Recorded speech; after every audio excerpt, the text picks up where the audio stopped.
C'est consistoire pour la création de nouveaux cardinaux organisé dans la chapelle Sixtine au Vatican a revêtu toute la solennité voulue. Le pape François et chef de l'Église catholique vient de créer 13 nouveaux cardinaux, au nombre desquels figure l'archevêque métropolitain de Kinshasa, son éminence Fridolin Ambongo.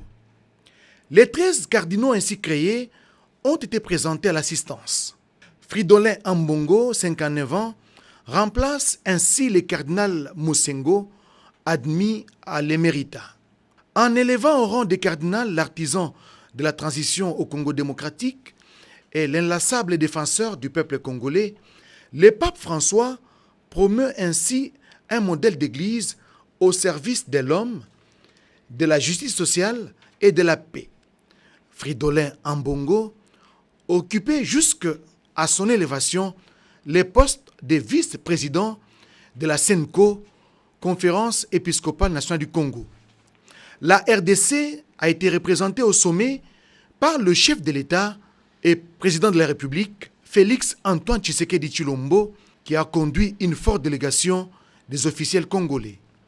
Le nouveau cardinal de la RDC, Fridolin Ambongo, demeure un bon berger, un homme engagé et disposé à travailler au service des brebis.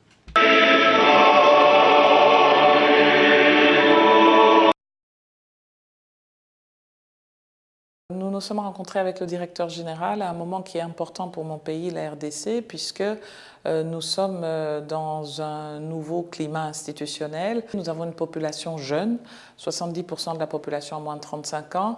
Elle est demandeuse de voir des changements rapidement. Et les premiers changements, ce n'est pas tellement la démocratie, qui est un concept un petit peu théorique, mais c'est est-ce que je peux manger tous les jours? Est-ce que je peux avoir un emploi? Et comment on arrive à faire ça? Et donc là, le directeur général de la FAO a partagé avec nous ses expériences, les meilleures pratiques en matière d'agriculture aujourd'hui, en quoi l'agriculture peut inciter l'auto-entrepreneuriat des jeunes, en quoi l'agriculture peut lutter réellement contre la faim, peut permettre l'autosuffisance alimentaire dans un pays qui a quand même presque plus de 80 millions d'habitants, qui est la RDC. C'était déjà très important de pouvoir partager ces expériences et de savoir ce qui se fait ailleurs et qui marche, qu'on pourrait probablement essayer de répliquer au niveau de la RDC, mais en tenant compte de la spécificité de notre contexte, avec peut-être des intérêts plus centrés sur certaines filières. Nous avons regardé la filière maïs, nous avons parlé de la filière riz, parce que ce sont les aliments de base peut-être d'une certaine Afrique, en tout cas l'Afrique des Grands Lacs. Et donc là-dessus, on a eu quelques conseils très pertinents qu'on va suivre. Près de 900 personnes, toutes membres de la FRPI, sont en pré-cantonnement en Ituri. Travail supervisé par le mécanisme de suivi en collaboration avec le programme Starek. Le chef du gouvernement Ilunga Ilunkamba vient d'être informé de cette situation, autant pour les 1000 autres individus qui sont leurs dépendants. Au cours de cette séance de travail, le coordonnateur du Starek a fourni toutes les informations sur la situation telle qu'elle se présente. Voilà, nous avons sollicité au Premier ministre, qui est le président du comité de pilotage du Starek, une réunion pour évaluer la situation du FRPI qui est en Ituri. Il est question maintenant de passer à la deuxième étape qui est celui du cantonnement et de la démobilisation. Donc nous sommes venus discuter de ces questions avec le Premier ministre qui va certainement convoquer toutes les parties prenantes pour qu'un cahier de charges et un chronogramme soient mis en place pour le suivi de ce processus pour qu'il aboutisse. Le coordonnateur du mécanisme national de suivi de l'accord d'Addis Abeba, Claudie Balanki, insiste sur la préservation de la paix dans la région. Et ce processus qui a commencé avec la FRPI doit aller jusqu'au bout. Donc on ne peut pas commencer un processus et puis on abandonne. Ça crée un très mauvais précédent pour la recherche de la paix à travers l'est du pays, mais aussi à travers toute la région des Grands Lacs. Le chef du gouvernement a pris l'engagement d'accompagner le processus jusqu'au bout. Compte rendu de la 4e réunion ordinaire du Conseil des ministres. Ce vendredi 4 octobre 2019 s'est tenue à l'immeuble du gouvernement, la 4e réunion du Conseil des ministres sous la direction du professeur Sylvestre Ilukamba, Premier ministre, chef du gouvernement. 5 points figuraient à l'ordre du jour, à savoir 1. Communication du Premier ministre, 2. Points d'information, 3. Approbation d'un relevé des décisions du Conseil des ministres, et 4. Examen et adoption des dossiers. 5. Examen et adoption d'un texte. Point 1 de la communication du Premier ministre. La communication du Premier ministre a porté sur le point suivant. 1. Quelques dispositions pratiques à respecter en rapport avec la préparation des réunions du Conseil des ministres. 2. La nécessité de promouvoir l'esprit de collaboration entre les membres du gouvernement pour l'unité et la cohérence de l'exécution du programme gouvernemental. 3. Les conclusions des rencontres entre le Premier ministre et les représentants de la Banque mondiale ainsi que ceux du Fonds monétaire international. S'agissant de quelques dispositions pratiques à respecter en rapport avec la préparation des réunions du Conseil des ministres, après avoir rappelé la procédure en matière d'inscription des dossiers à l'ordre du jour du Conseil des ministres, le Premier ministre a demandé aux membres du gouvernement que les dossiers à discuter en Conseil des ministres soient déposés au plus tard le mardi précédant la réunion hebdomadaire du vendredi. Concernant la nécessité de promouvoir l'esprit de collaboration pour l'unité et la cohérence de l'exécution du programme gouvernemental, le Premier ministre a insisté sur la franche collaboration qui doit exister entre les membres du gouvernement, tant au niveau de la transversalité des matières qu'à celui du ministère, entre les titulaires des départements et leurs adjoints, afin de garantir l'efficacité dans l'exécution du programme gouvernemental. Concernant les conclusions des rencontres entre le Premier ministre et les représentants de la Banque mondiale ainsi que ceux du Fonds monétaire international, il vous souviendra qu'une mission du Fonds monétaire international avait séjourné en République démocratique du Congo en juillet dernier dans le cadre de la mise en place d'un programme économique et des préparatifs du budget 2020.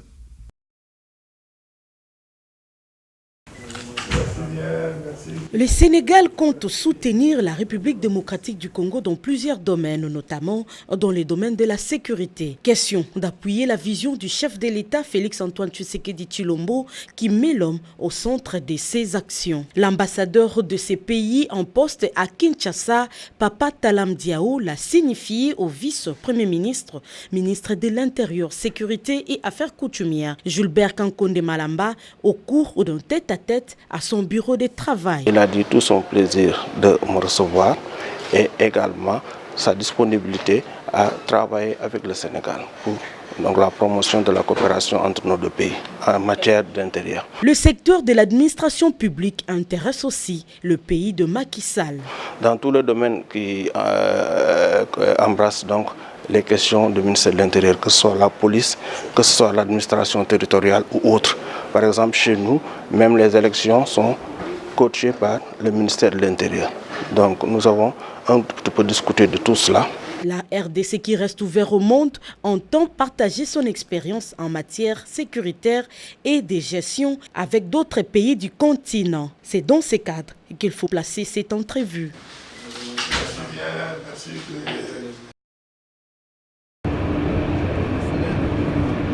C'était un rêve et ce rêve est devenu une réalité 9 mois après. Avec une vitesse moyenne de 50 km/h, le train express qui a quitté Kinshasa, la capitale, à 7h30 est bel et bien arrivé à Matadi. Pas de déraillement, pas de panne technique, pas d'obstacle chemin faisant, la sécurité des voyageurs est prioritaire. Ceux qui ont pris ce moyen de locomotion sûr félicitent. D'une part, le président de la République, Félix-Antoine Tshisekedi Tshilombo, pour la concrétisation de ses promesses.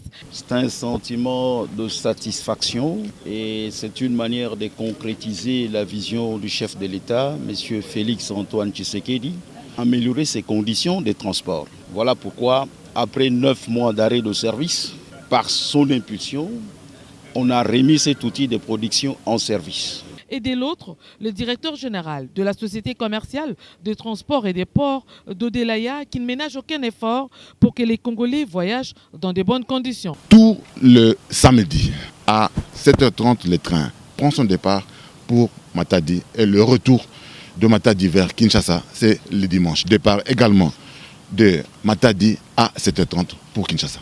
La mission de la SCTP, c'est d'accompagner. La SCTP, c'est un bras du gouvernement dans sa politique de croissance. Et nous encourageons en fait l'accompagnement que nous avons du gouvernement, parce que le gouvernement a compris en définitive que la SCTP, c'est la clé de voûte de l'économie de ce pays.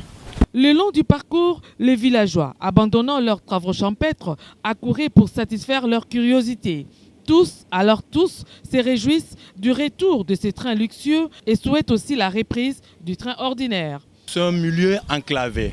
Ce sont les trains, c'est vraiment difficile.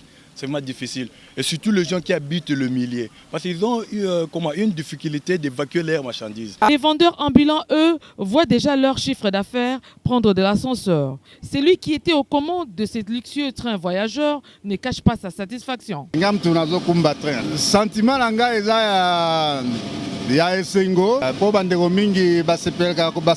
voyager dans train. Alors et puis tarif n'a pas vraiment passable.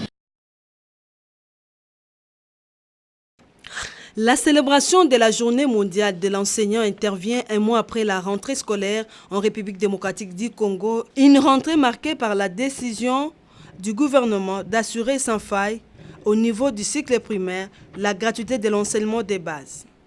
Cette décision a été saluée par le parent d'élèves, sauf que certaines écoles jouent à la résistance. Voilà pourquoi les syndicalistes ont adressé un message clair, la patience pour permettre au gouvernement de réaliser toutes ses promesses. Il est temps, avec le président de la République, qui met d'abord l'homme au centre de toute son action, de prendre des mesures qui s'imposent. Le premier palier va commencer, deuxième palier et on va arriver au troisième palier. C'est pour vous dire très sincèrement et sans démagogie que cette politique que le président de la République a mise en place et qui prend en compte la situation sociale de l'enseignant, cette situation doit s'améliorer et ça c'est certain que ça doit s'améliorer. Dans les combats pour la valorisation de la question enseignante, l'UNESCO et d'autres experts sont d'avis que le média et les nouvelles technologies de la communication sont appelées à jouer un rôle catalyseur. L'enseignant a toujours donné le meilleur de lui-même, bien qu'il était négligé par tous ceux qui pouvaient le prendre en charge. Mais nous avons une détermination par rapport aux recommandations de l'OIT. À l'objectif, à l'horizon 2030, il doit y avoir émergence et un enseignement de qualité. La République nous a ovationné et nous, en retour, nous ovationnons, nous acclamons le président de la République, Félix Tshisekedi Tshilombo. Pourquoi? Parce que c'est lui qui est venu aujourd'hui, réhabiliter l'enseignant. Et il a rendu notre métier attrayant. La journée est l'occasion de célébrer la profession enseignante à travers le monde, de faire le bilan des progrès accomplis et de se pencher sur les questions centrales pour attirer et retenir les esprits les plus brillants et le jeune talent dans la profession. Au total, 765 ingénieurs civils massés dans cette salle de l'hôtel Pullman de Kinshasa. Tous sont inscrits à l'Ordre national des ingénieurs civils et ont prêté serment, un engagement pris pour respecter scrupuleusement la loi congolaise en la matière et qui les régit. Sous mon honneur, je prends solennellement engagement d'exercer mon métier d'ingénieur civil. Mais auparavant, en présence des quelques membres du gouvernement, le président du Conseil national de l'Ordre des ingénieurs civils, Charles Médard Ilunga, a rappelé le principe devant servir de boussole par chaque ingénieur pour honorer la profession. La signature de l'ingénieur doit être véritable gage de fiabilité, de sécurité d'économie et de crédibilité. Ce sont là les exigences et en même temps les valeurs à mettre ensemble L'ordre des ingénieurs civils dénoncera toujours les faussaires qui profitent de leur titre pour signer des réalisations dessinées par d'autres sans être ingénieurs civils. L'avènement de l'ordre national vient ainsi barrer la route aux aventures entretenues par des personnes sans titre ni qualité qui ont terni l'image de la corporation. D'abord, un sentiment d'allégresse, parce que pour une fois, on a pu organiser notre ordre d'ingénieurs civils et ça vient à un bon moment où nous voyons par-ci par-là beaucoup de malfaçons qui peuvent même porter préjudice à la population. C'est un sentiment de joie parce que une grande lacune vient d'être comblée dans ce pays et donc aujourd'hui officiellement tout le monde saura qu'il faut faire appel à l'ingénieur civil pour transformer ce pays. Enfin, le ministre de l'Enseignement supérieur et universitaire Thomas Louaka a invité les ingénieurs civils à l'excellence et à apporter toute l'expertise nécessaire dans la reconstruction du pays. Il était question lors de cette rencontre de ce samedi 5 octobre 2019 d'échanger autour des livrables de projets sectoriels des 16 pays concernés par le bassin du Congo, dont 11 projets ont été transmis par Maître Claude Nyamuga Bobaziboué, ministre de l'Environnement et Développement durable. Pour rappel, le président de la République démocratique du Congo, Félix-Antoine Tshisekedi Tshilombo, représentant la communauté économique des États d'Afrique centrale lors de la 74e session des Nations Unies à New York, avait mentionné la problématique du bassin du fleuve Congo. Moi, assurant la coordination de la commission climat du bassin du Congo, qui a pour véhicule financier le Fonds bleu pour le bassin du Congo, le chef de l'État congolais, la République du Congo, le président de l'administration des soins, la présidence de cette dite commission, m'a demandé de me rapprocher sur ces hautes instructions de mon collègue qui assure la vice-présidence dans nos instances au niveau de cette commission pour porter la problématique du Fonds bleu dont nous avons déjà le premier livrable en termes de chiffrage des projets sectoriels de nos pays issus des contributions déterminées nationales. La RDC, le ministre, dès qu'il est arrivé, a pris le train en marche et nous a déjà transmis 11 projets. Donc vous comprenez que vu la proximité, vu le pays frère entre les deux États, et nous ne boudons pas notre plaisir de nous revoir avec nos équipes. Arlette Soudan-Nonolt a également signifié que d'ici mars 2020, l'objectif est d'appliquer l'outil de gouvernance avec tous les projets chiffrés qui seront proposés par les 16 États inclus dans le bassin du Congo. 21e siècle, c'est le siècle du numérique.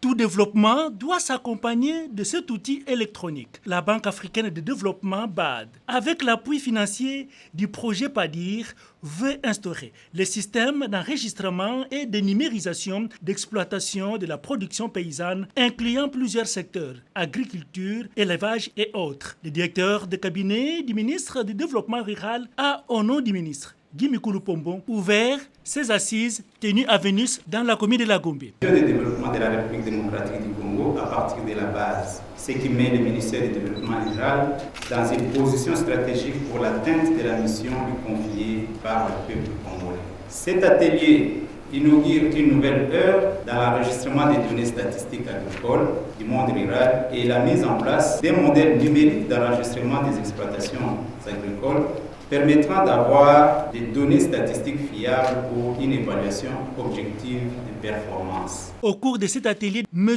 Rafik, expert consultant de la BAD, a présenté et expliqué avec plus de détails cette méthode de numérisation pour la gestion des données. Les autres experts participants de différents secteurs de collaboration, plan, agriculture, élevage et développement rural, ont apporté leur contribution avec des propositions enrichies. Ce système numérisé est une innovation, la première du genre en RDC, facilite les recensements agricoles et l'appui aux producteurs. Le gouvernement congolais, à travers le ministère du Développement rural, a donc tout intérêt de s'approprier ces systèmes numériques pour assurer un bon contrôle des producteurs agricoles, vérifier toute la situation de la production paysanne à travers tous les pays et surtout savoir qui fait quoi et où en temps réel sans se déplacer.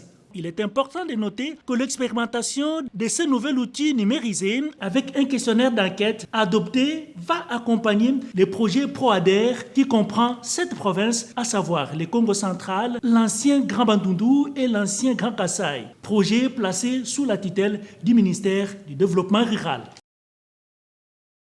Une analyse rétrospective des différents programmes économiques mis en œuvre dans le pays depuis l'État indépendant du Congo montre que l'une des principales causes de ces échecs reste l'insuffisance des ressources financières pour leur prise en charge responsable. Devant un parterre d'opérateurs économiques du secteur financier et bien des personnalités, l'auteur de l'ouvrage, le gouverneur Deogracias Mutombo Mwananyembo, souligne que la République démocratique du Congo doit, en plus des réformes fiscales, mettre en place le marché des titres de la dette intérieure pour permettre au gouvernement de combler le déficit dû à l'insuffisance des recettes fiscales par le truchement des emprunts intérieurs au moyen de l'émission des bons et obligations du Trésor. Le marché de valeurs intérieures est à la fois un levier de stabilité, un levier de croissance économique. Levier de stabilité parce que, en collectant l'épargne intérieure, cet instrument nous permet de ponctionner la liquidité dans l'économie. Cet ouvrage de 133 pages assorti de 30 propositions d'action pour accélérer le développement du secteur financier et relever le défi de l'émergence a été préfacé par le professeur évariste Mabi Mulumba. Le baptême a été assuré par le président de la Fédération des entreprises du Congo, Albert Yuma. Cette cérémonie a consacré d'une part la mise en place du marché intérieur des valeurs du Trésor au pays et d'autre part le lancement des premières émissions des bons du Trésor. Le gouverneur de la Banque centrale du Congo a procédé à l'issue de cette cérémonie au lancement au nom du gouvernement des adjudications des bons du Trésor pour ce 4e trimestre de l'exercice 2019. Le rendez-vous est ainsi donné pour ce mardi 8 octobre. C'est dans le cadre de la redynamisation des activités de l'Union pour la démocratie et le progrès social IDPS qu'une délégation de secrétaires nationaux conduite par Fortina Ndambo, cadre et membre du club d'honneur de cette formation politique, a procédé à une tournée de sensibilisation dernièrement dans la cité d'Ilebo, province du Kasaï. À leur arrivée au port de la CNCC, ils ont été accueillis chaleureusement par une foule nombreuse de membres et sympathisants de l'UDPS Ilebo. Dans une ambiance de carnaval, une marche improvisée a été initiée jusqu'à la permanence du dit parti situé à environ 3 km du port. Devant la permanence de l'IDPS Ilebo, la population a suivi attentivement le message. Message axé sur le vaste programme du chef de l'État, Félix Antoine Tshisekedi Tshilombo, en matière de l'agro-pastoral, des infrastructures portuaires à réhabiliter et à construire, dont Ilebo, des routes d'intérêt national et de dessertes agricoles, de l'éducation nationale. Par la même occasion,